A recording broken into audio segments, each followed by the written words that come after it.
Praise the Lord, shalom, जय मसीह की। मेरे अजीजों, हर इंसान की जिंदगी में एक ऐसा मुकाम, एक ऐसा समय जरूर आता है जब वो एक चौराहे पर आकर खड़ा हो जाता है और उसे समझ में नहीं आता कि दाएं जाना है या बाएं जाना है, और वो एक डायलमा में, एक दुविधा में, एक असमंजस में पड़ जाता है।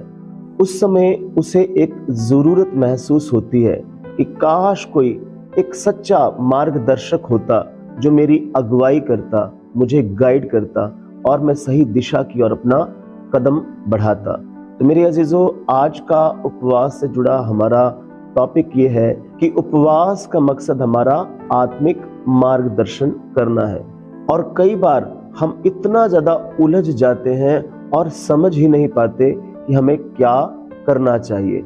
मेरे अजीजों, इसीलिए खुदावंद का पाक कलाम कहता है कि तू अपनी समझ का सहारा बिल्कुल मत ले, बल्कि संपूर्ण हृदय से यहोवा पर भरोसा रख, तब वो तेरे लिए सीधा मार्ग निकालेगा। मेरे अजीजों, जब हम उपवास के दौरान अपने आप को खुदावंद के हाथों में समर्पित कर देते हैं और खुदावंद पर टोटल डिपेंड हो जाते हैं, तो खुदावंद उस समय पवित्र आत्मा की सामर्थ्य से हमारा मार्गदर्शन करता है। और आपने अक्सर देखा होगा, जब समुद्र में तूफान आ जाता है और चारों तरफ अंधकार ही अंधकार होता है, ऊंची ऊंची लहरें उठती हैं, उस समय जहाज का कप्तान सिर्फ अंदाजे से ही नहीं चलता, वो दूर खड़े लाइट हाउस की लाइट को ढूंढता रहता है ताकि उसे सही दिशा मिल सके। और मेरे अजीजों, उपवास भी हमारा वही स्पिरिचुअल लाइट हाउस है जो असमंजस में, दुविधा में हमारी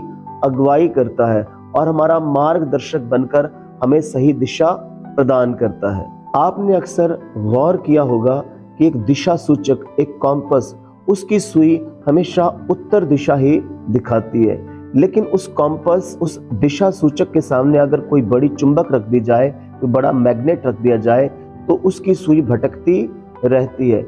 ठीक ऐसे ही मेरे अजीजों, हमारी जिंदगी में भी हमारी शरीर की अभिलाषाएं, ये संसार की अभिलाषाएं और रुतबा पाने की होड़, ये हमें भटका देता है। तो मेरे अजीजों, उपवास वो समय, उपवास वो सामर्थ्य है जो शरीर की अभिलाषाओं की चुंबक को, संसार की अभिलाषाओं की चुंबक को और इस रुतबे पाने की चुंबक को दूर करके हमारे ध्यान को परमेश्वर की ओर केंद्रित कर देती है और हमारा मार्गदर्शन करके हमें गाइड करती है। और कई बार हमारी गाड़ी अगर रास्ता भटक जाए तो जीपीएस कहता जाता है रिकैलकुलेटिंग। मेरे अजीजों, उपवास हमारा वही रिकैलकुलेशन है जो हमें फिर से भटके हुए रास्ते से सही दिशा में ले आता है और हमारा सही मार्गदर्शन करता है। इसलिए उपवास का मकसद हमारा मार्गदर्शन करना है। जैसा यशाया 30:21 में लिखा है, जब कभी तुम दाईं या बाईं ओर मुड़ने लगो तो तुम्हारे पीछे से ये वचन तुम्हें सुनाई देगा कि मार्ग यही है, इसी पर तुम चलो। तो मेरे अजीजों, उपवास के दौरान खुदावंद हमारा सही मार्गदर्शक बनकर हमारी अगुवाई करता जाता है। और पहली सदी की कलीसिया ने भी उपवास के मकसद को पहचाना और पवित्र आत्मा ने उनका मार्गदर्शक बनकर उन्हें एक सही दिशा दिखाई। और पवित्र आत्मा ने प्रार्थना और उपवास के दौरान उन्हें गाइड किया और कहा कि बरनबास और शाऊल को अलग करो।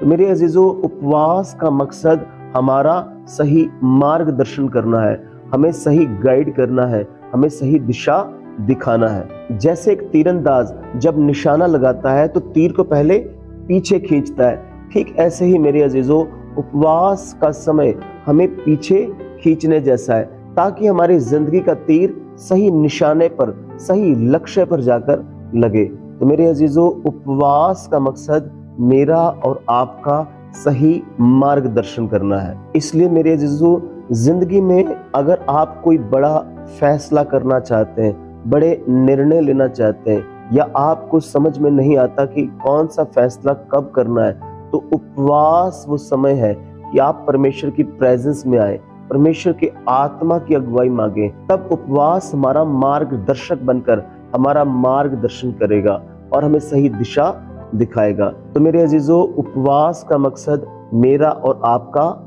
मार्गदर्शन करना है। आइए हम छोटी सी प्रार्थना करें।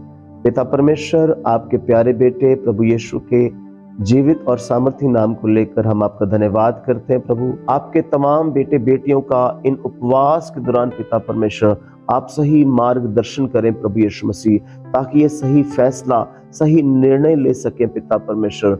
और पिता परमेश्वर, आपके प्रेम में बढ़ते चले जाएं, आपके नाम को महिमा मिले। यीशु नाम में मांग लेते हैं, आमीन आमीन।